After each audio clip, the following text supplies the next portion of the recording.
Artificial intelligence is no longer confined to computer screens, labs, or sci-fi films. It's walking our streets, patrolling our borders, and, more recently, assuming a visible role in law enforcement around the world. What was once a futuristic fantasy is now a chilling and controversial reality. The RoboCOP era is here, and it's accelerating. From bustling city centers in Thailand to high-security zones on the US border, intelligent machines are becoming an active force in public safety. These aren't just static security cameras or remote drones. They're mobile, autonomous, and increasingly lifelike. With facial recognition, weapon detection, and crowd control capabilities baked into their operating systems, these robotic enforcers are redefining what it means to serve and protect. But beneath the sleek metallic surfaces and polished public statements lies a deeper set of questions. What happens when policing is automated? When surveillance becomes constant? When machines, not humans, become the face of authority? In this special report, we take you on a global investigation into the new age of law enforcement. We spent weeks conducting deep research, analyzing government deployments, public backlash, ethical concerns, and the technological arms race fueling the rise of robotic police units. The stories we've uncovered are as fascinating as they are unsettling. We'll start in Southeast Asia, where Thailand has debuted its first public-facing police cyborg at the famous Songkran Festival, a celebration marked by massive crowds, water fights, and more recently, machine-monitored surveillance. With 360-degree cameras and real-time facial and weapon detection, this humanoid presence was designed not to entertain, but to watch. Then we moved to China, where humanoid robots equipped with open-source intelligence and multilingual skills are joining real officers on daily patrols. In the same country, engineers have built spherical droids armed with tear gas and net guns, machines that can roll through floods or urban chaos to disrupt protests or riots. Next, we head west, where robot dogs from Boston Dynamics have become unsettlingly common on American streets. From bomb disposal to SWAT support, these four-legged enforcers are being used in cities like Portland and New York, sparking debates about safety, intimidation, and oversight. But that's just the beginning. We'll look at the Nightscope K5 units, now patrolling subway stations and airports across the US. Unlike the cute security robots of sci-fi cartoons, these machines collect massive amounts of data on commuters and pedestrians, all while remaining fully autonomous. Who controls the footage? Who reviews the logs? And what happens when privacy and profit collide? From there, we head to the border, literally, where Ghost Robotics' advanced robot dogs are now working alongside the Department of Homeland Security. These machines are equipped for more than just patrolling. They can jam Wi-Fi signals, survey harsh terrain, and act as the first line of digital defense. And finally, we explore the elephant in the room: ethics. What happens when society starts to blur the lines between human empathy and machine logic? How do we preserve civil liberties in a world of automated enforcement? Who is accountable when a robot makes a fatal mistake? As these machines become more integrated into daily policing, the need for public discourse, oversight, and responsible AI policy becomes more urgent than ever. So whether you're a technophile, a civil rights advocate, a policymaker, or simply someone who values your privacy, this investigation is for you. This isn't just about tech, it's about power, safety, and the future of freedom in a world governed by code. Coming up first, Thailand's festival RoboCOP debuts. We begin in Southeast Asia, where one of the world's most vibrant public celebrations became ground zero for a bold experiment in robotic policing. Every April, Thailand hosts Songkran, the country's traditional New Year festival.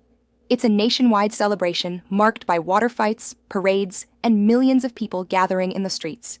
But in 2024, amid the joy and chaos, festival goers in central Bangkok encountered something entirely new: a humanoid police cyborg standing silently among them. Dubbed AI Police Cyborg 1.0, this machine wasn't there to join the festivities, it was watching. Developed by Thai robotics firm Robotics X in partnership with law enforcement authorities, Cyborg 1.0 was equipped with 360-degree surveillance cameras, real-time facial recognition, and even weapon detection software. Its goal? To maintain peace and order during one of the most crowded events of the year, without ever blinking. The robot stood at approximately 6 feet tall, humanoid in shape, but unmistakably mechanical. Glossy white armor plating reflected the festival lights. Its LED eyes scanned passers-by as it rotated smoothly in place. Its head-mounted camera, shaped like a dome, was the core of its surveillance power. According to officials, this robot wasn't just capturing footage. It was actively analyzing faces in real time, cross-referencing them with police watch lists, and flagging unusual behaviors like sudden crowd dispersals or unattended bags.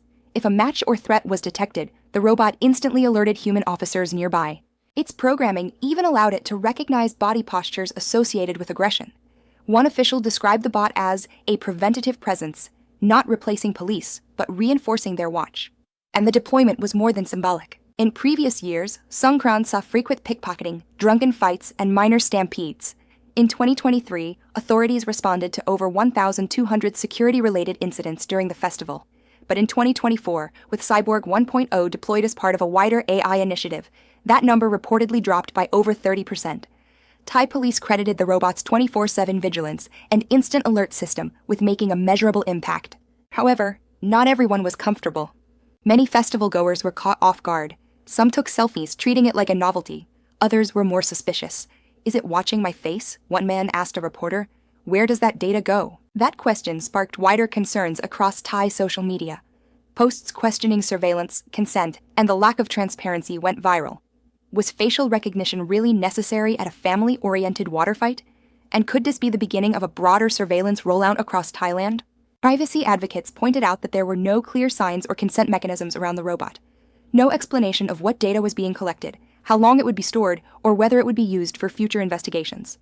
In essence, the public was being surveilled, without any choice in the matter. Despite the controversy, Thai officials called the trial a success. They've since announced plans to deploy more AI-enabled units at future public events and tourist hotspots. Cyborg 1.0, they say, is just the beginning. Behind the scenes, the project represents a growing trend in global policing, using festivals, parades, and national holidays as testbeds for high-tech surveillance tools. These environments offer dense crowds, unpredictable activity, and a relaxed atmosphere, perfect for evaluating how robots interact with the public without drawing immediate backlash. But it also raises a deeper concern. Are these festivals becoming soft launch pads for mass surveillance infrastructure? Thailand's Cyborg 1.0 wasn't armed, it didn't talk, it didn't move on its own, but the next generation might. Engineers at Robotics X have already teased prototypes capable of patrolling autonomously, issuing verbal warnings, and even initiating direct communication with citizens. The optics are striking. In a country known for hospitality and warmth, a metallic observer now watches from the sidelines. It doesn't celebrate, it doesn't dance, it records. And as we leave the lively streets of Bangkok, we're left with a lingering question. If a robot can be introduced at a water festival, quietly, efficiently, and with minimal pushback, where else might these machines soon appear? From the vibrant chaos of Thailand's Songkran Festival, we now turn to a country at the forefront of AI development, China. Here, robotic policing is not just a trial run for festivals or isolated events, it's an integrated part of public safety. And at the center of this transformation is a machine called the Engine AI PM01, a humanoid robot designed not just to observe, but to patrol alongside real officers on the streets. The PM01 is a striking figure, standing just under 6 feet tall with a sleek, white exoshell and a glowing blue facial display. It doesn't try to mimic humanity. It commands presence through sheer futuristic design. But this robot is more than just eye-catching. It's smart. It comes equipped with advanced facial recognition, multilingual language processing, license plate reading, and a fully open-source AI framework that allows it to integrate with public databases and government infrastructure in real time. That means as it strolls through a plaza or mall, it can scan faces in the crowd, match them against government records, and detect individuals flagged for surveillance or questioning, all in a matter of seconds. And if it spots someone of interest, it doesn't confront them directly. It sends a silent alert to human officers in the area, who can then respond. What makes the PM01 especially unique is its verbal communication skills. Unlike earlier security robots that only capture data, this unit can respond to public inquiries in multiple languages: Mandarin, Cantonese, and even English. It can offer directions, explain regulations, or answer simple questions about transportation or safety procedures.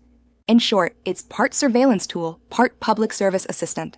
Chinese authorities began trialing the PM01 in select districts in late 2023, including parts of Guangzhou, Shenzhen, and Hangzhou, cities already known for their high-tech infrastructure.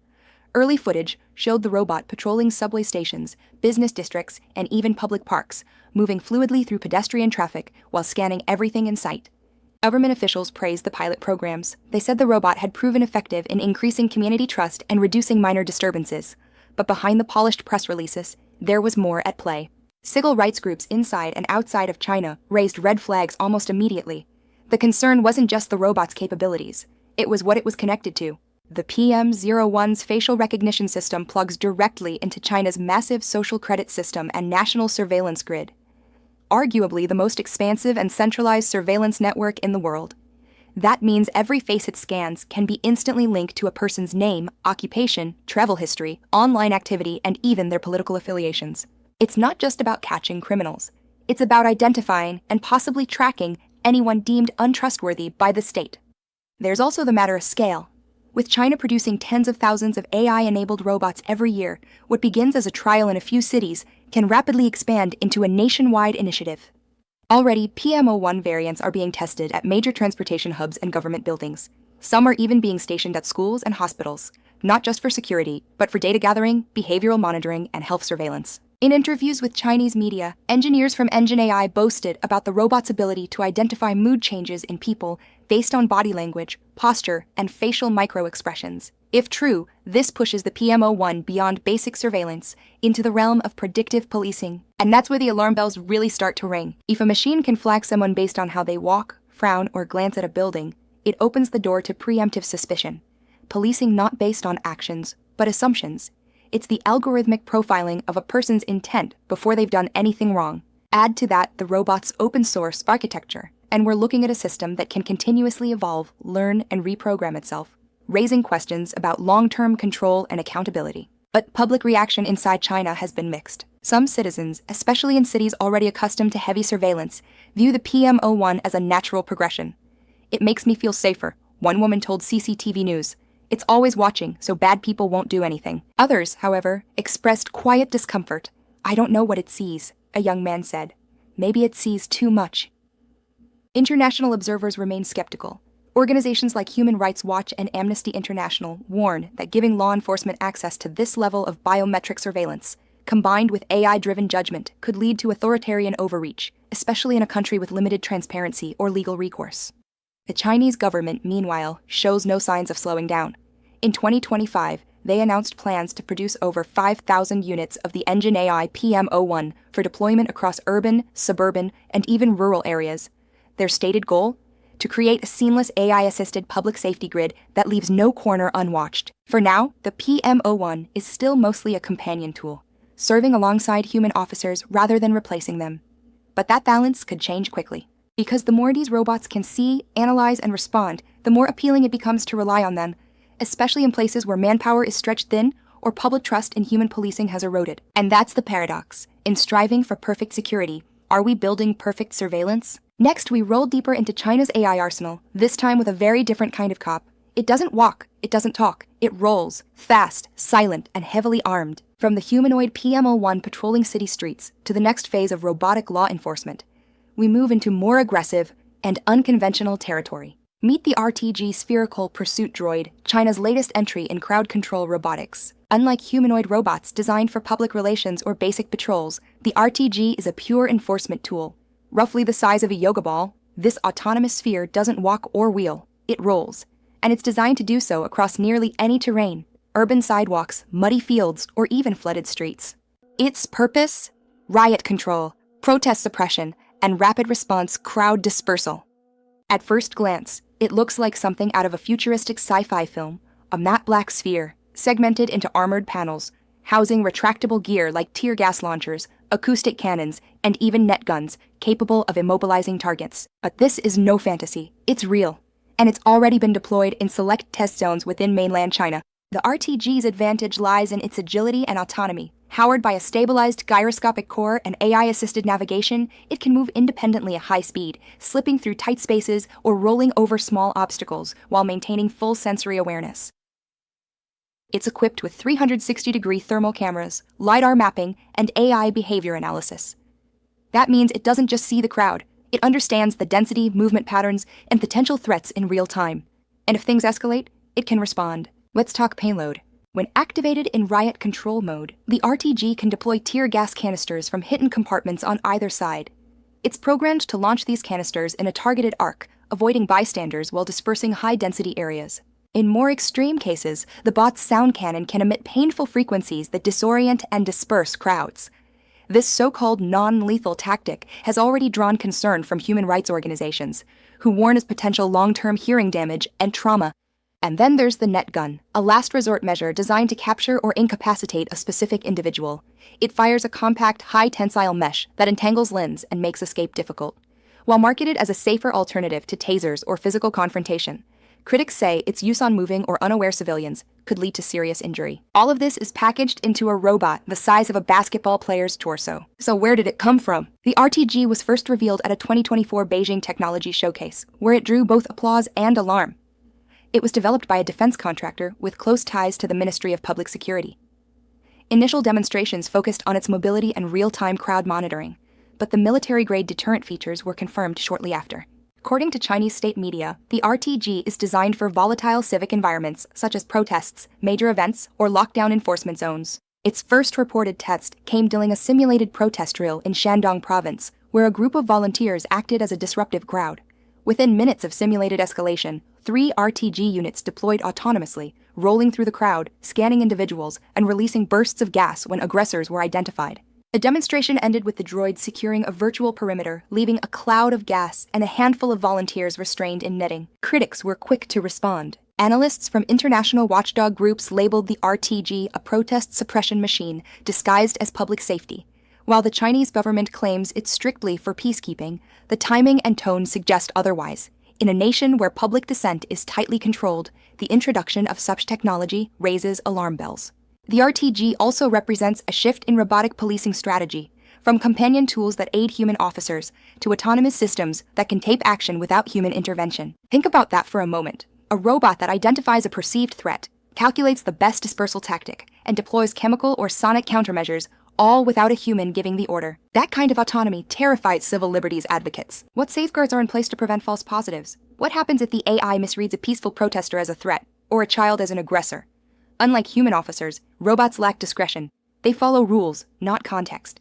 There's also the issue of escalation. Riot control is already a delicate, often volatile area of law enforcement.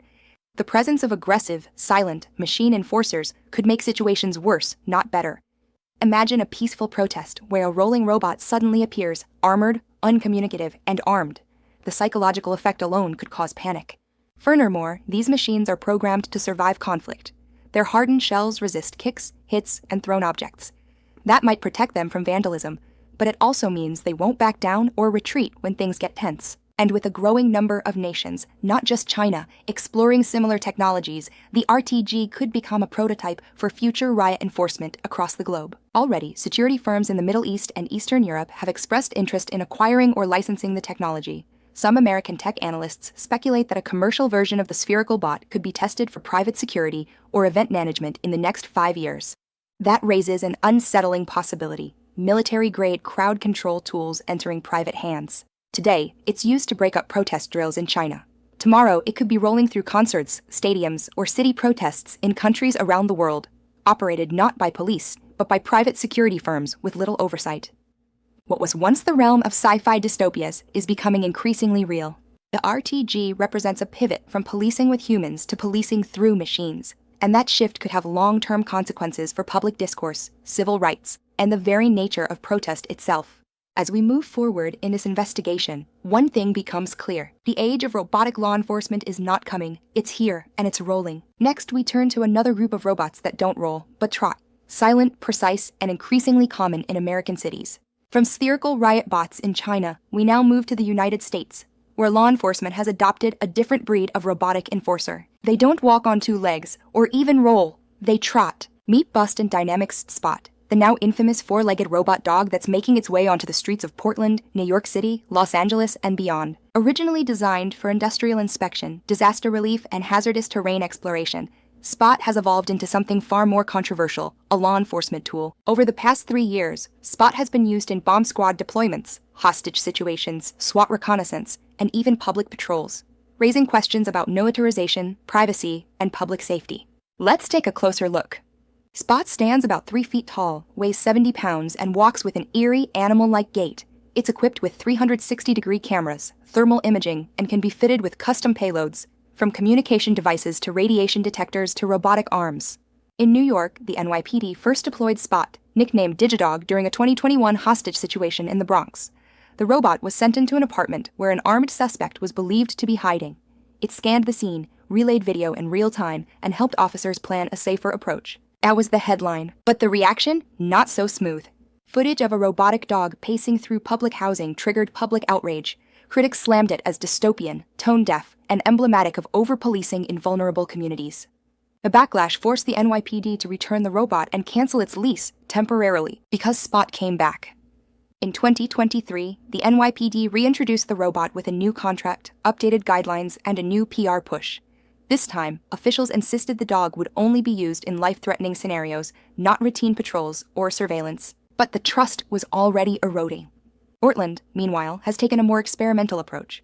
Their version of Spot has been used during protests, bomb threats, and as part of urban search and rescue drills. Other cities, including Honolulu and Los Angeles, have explored its use in airport security and large public events. And the military roots of this technology can't be ignored. Spot was originally developed for the Defense Advanced Research Projects Agency, DARPA, before being commercialized by Boston Dynamics. Its stability, agility, and payload capacity were designed with battlefield applications in mind. Today, those same features are being ported into civilian law enforcement with little to no federal regulation. So, what makes this robot different from traditional tools? First, autonomy. Spot can patrol a perimeter on its own, identify anomalies, and alert human operators. It doesn't need to be driven like a drone. It can be programmed to follow routes or react to movement. Second, mobility. It can climb stairs, navigate rubble, crawl through tight spaces, and go places humans or wheeled robots can't. Third, perception. Spot's camera suite lets it scan in all directions, pick up heat signatures, and detect threats long before officers arrive. On paper, this makes it a life-saving asset, but critics argue it's a slippery slope. Once deployed, there's always a temptation to expand usage. Today, it's for bombs. Tomorrow, it could be for patrol. And soon after, it might be for protest control. In fact, some departments have already tested adding weapons to robot dogs, though Boston Dynamics has publicly opposed such use and bans it in their terms of service.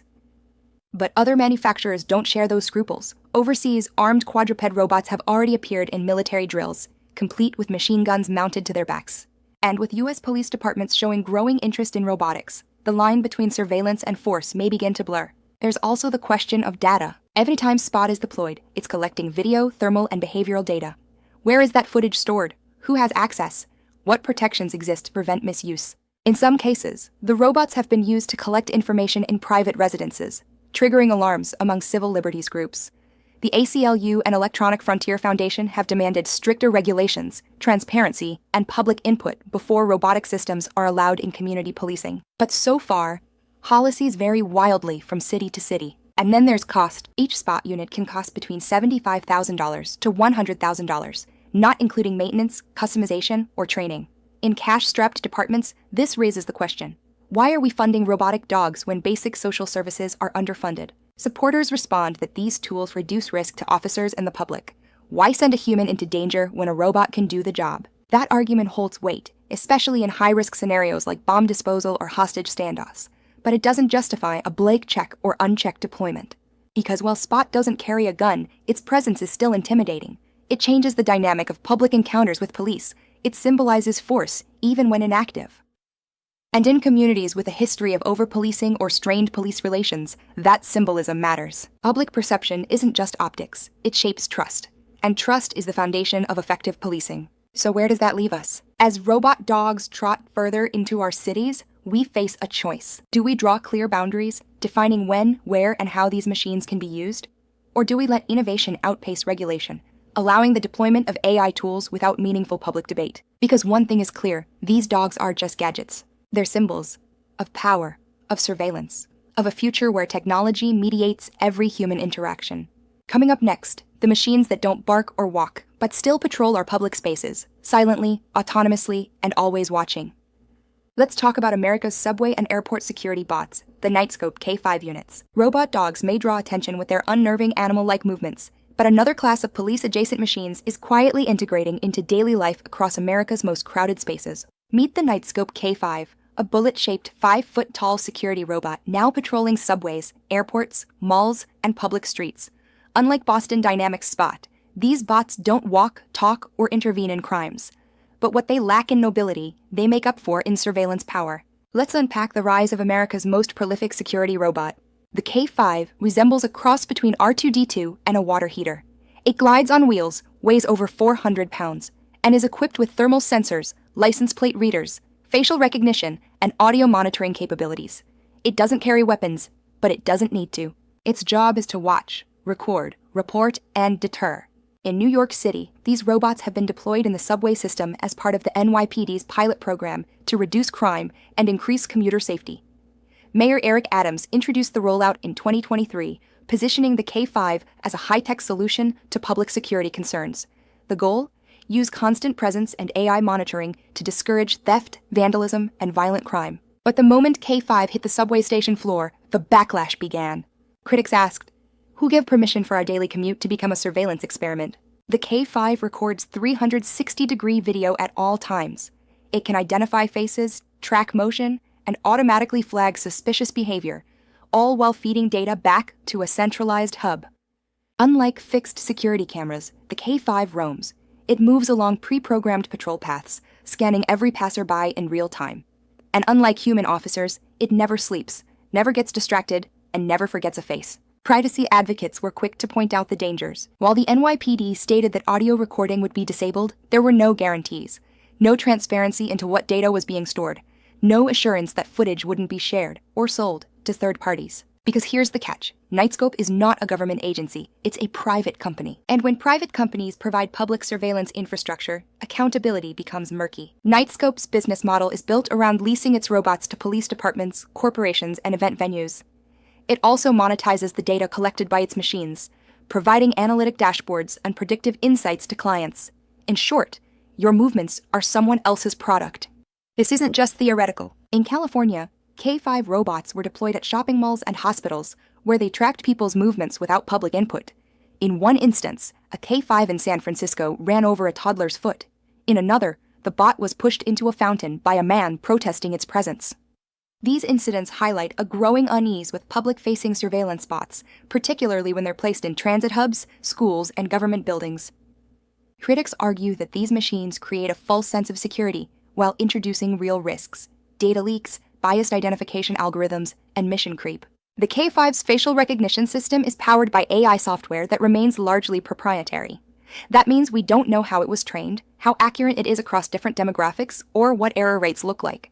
And in cities like New York, with millions of faces from every ethnic and cultural background, this matters. False positives can have real consequences. Imagine being flagged as suspicious because your gait is unusual, or your expression gets misread by the algorithm, or your presence at a protest is logged and stored in a law enforcement database without your consent.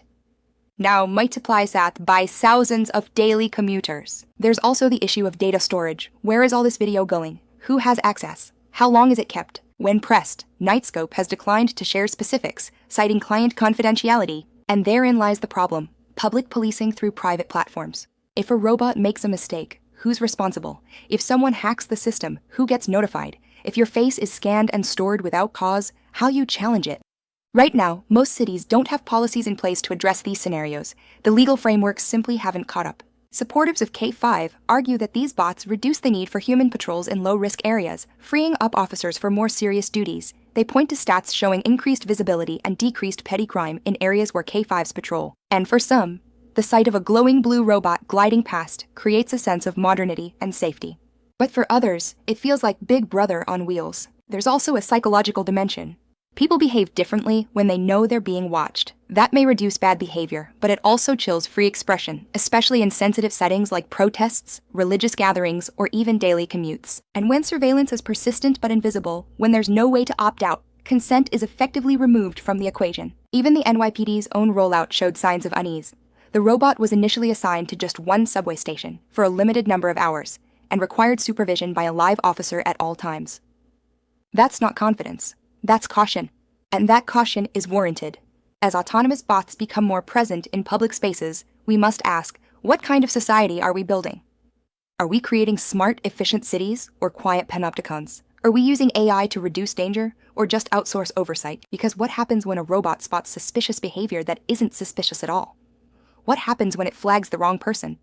Or worse, when it's programmed to target specific communities more aggressively than others? The answers to those questions aren't technical, they're political. They're about values, priorities, and civil rights. And in a democracy, those should never be outsourced. Coming up next, the robotic guardians of America's borders, machines built for surveillance, interference, and terrain domination. These aren't subway monitors. These are frontline machines for digital defense. Let's talk about Ghost Robotics Neo, the robo-dogs of the DHS. When it comes to national defense, the stakes and the terrain are higher. That's why the next evolution of robotic policing is unfolding not in city streets, but along international borders. Enter Ghost Robotics' Vision 60, nicknamed Neo by its developers. It's a four-legged, semi-autonomous robot dog that looks like it was ripped straight from a military sci-fi film. And it's already being deployed by the U.S. Department of Homeland Security, DHS, along parts of the southern border. But this isn't about surveillance alone. This is about control, detection, and defense in environments too dangerous, too remote, or too politically sensitive for human patrols. Let's break down what this machine is and what it represents. Ghost Robotics is a Pennsylvania-based robotics firm focused on quadrupedal mobility. Their Vision 60 units are built for rough terrain, deserts, rocky hills, riverbanks, places where wheels fail and humans fatigue. The robot stands about 2.5 feet tall, weighs nearly 70 pounds, and can operate in extreme weather conditions, from blistering heat to freezing cold. It navigates using advanced LiDAR, infrared sensors, and a modular payload system, meaning it can be outfitted with anything from cameras to specialized communication gear. But here's where it gets serious. One test unit was demonstrated carrying a sniper rifle. That's right, a robot dog, with a gun on its back. Now, to be clear, the DHS says their deployed models are currently unarmed. Instead, the focus is on reconnaissance, perimeter monitoring, and communication disruption, especially in areas prone to illegal crossings or cartel activity. Neo units have been tested for Wi-Fi jamming, mobile signal interception, and audio-visual relays, giving border agents eyes and ears in places that are too risky for boots on the ground. This isn't your typical patrol route. These robots are working in surveillance dead zones, in silence, often without human supervision.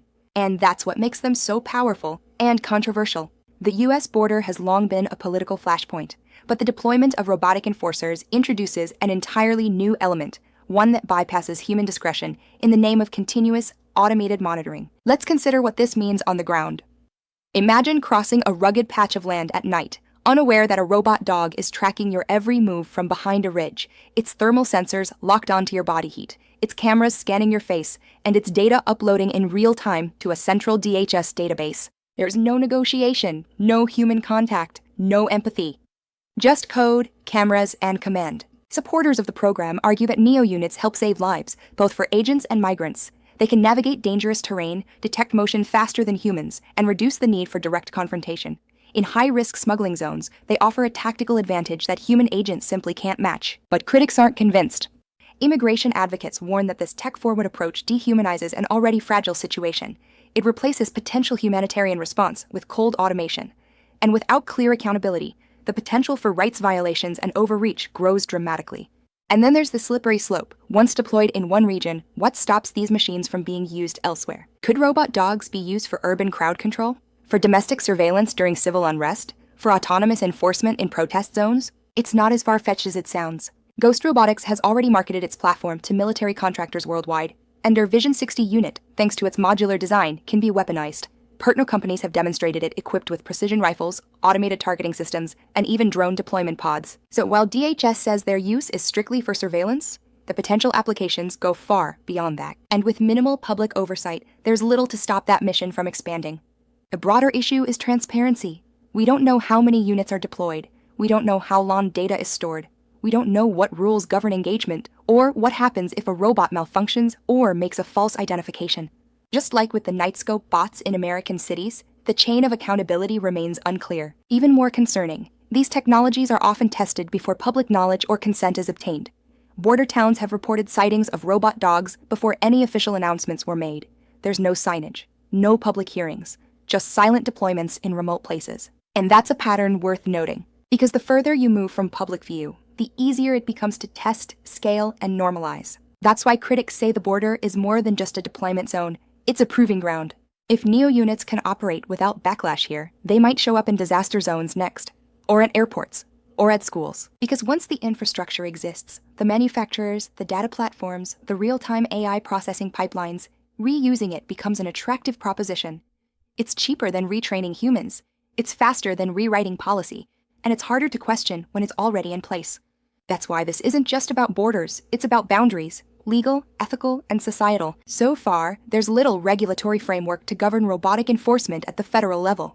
Local policies vary widely, and even civil liberties groups struggle to keep up with the pace of deployments.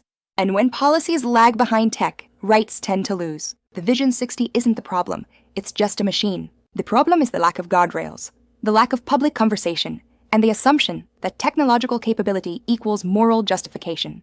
The border may be the front line, but the battle is over who decides how technology enforces authority. Coming up next, we wrap with the big question, the elephant in the room.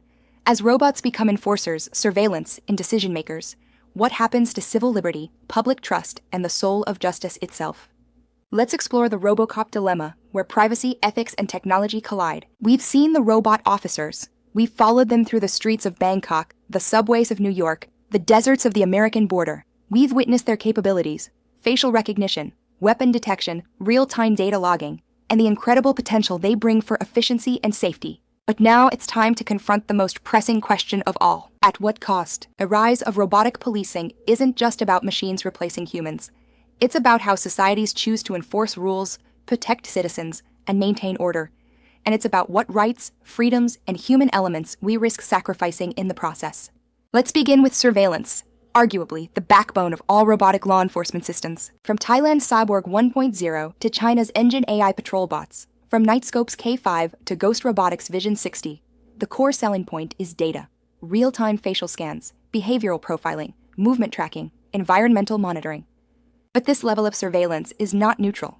It is constant, invisible, and often involuntary. There's no notification when your face is scanned, no warning when your path is logged, and no clear way to opt out when simply walking down the street. In most cases, the public isn't even told these robots are operational until they're already active. That means millions of people are being monitored without informed consent, feeding machine learning systems they neither understand nor agreed to support. And the implications are profound.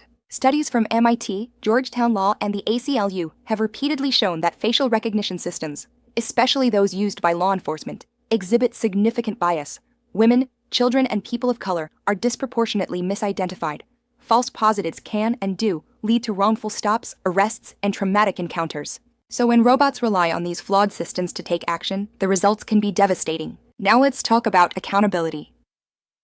In traditional policing, if an officer oversteps their bounds or makes an error, there are procedures for review, discipline, even prosecution. But what happens when that mistake is made by a machine? If a robot detains the wrong person or mishandles an interaction, who is responsible? The officer monitoring it? The manufacturer? The software developer?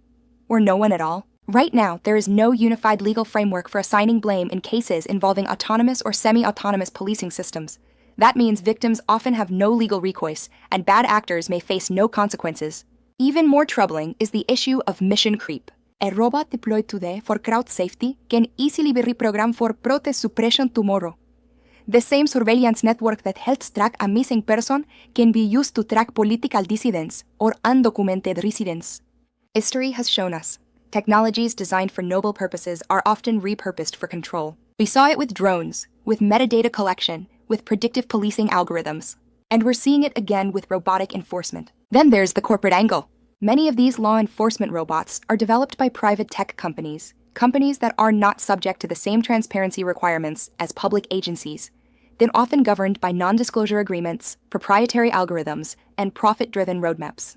That means the most important questions, how the tech works, how the data is stored, how decisions are made, are kept hidden from the very public it affects. So not only do citizens lose privacy, they lose visibility into the systems shaping their lives. This is why civil rights organizations across the globe are calling for urgent regulation. Groups like the Electronic Frontier Foundation, Amnesty International, and Human Rights Watch are demanding clear boundaries, limits on data retention, mandatory human oversight, transparency in AI decision-making, and, perhaps most critically, community consent before deployment. Because ultimately, this isn't about stopping innovation, it's about guiding it responsibly. Robots may be faster, stronger, and more consistent than humans, but they lack one critical quality: judgment. They cannot discern context. They don't understand fear, compassion, or nuance. They execute code. That makes them valuable tools, but dangerous authorities. Public safety should never come at the expense of public trust, and order should never outweigh justice. We're entering a world where police robots might outnumber human officers in some cities, where surveillance becomes ambient, where AI decides who is suspicious and who is safe. And if we let that future arrive without clear rules, democratic values could become collateral damage. So we ask again, how much privacy are we willing to trade for perceived safety? How much autonomy are we comfortable handing over to machines? And what kind of society do we want to build when the face of law enforcement is no longer human? The RoboCOP era is not fiction, it's happening now, and the time to shape its future is running out. The questions are hard. The answers may be even harder. But one thing is clear. The time to ask, loudly, publicly, and fearlessly, is now. See you in the future.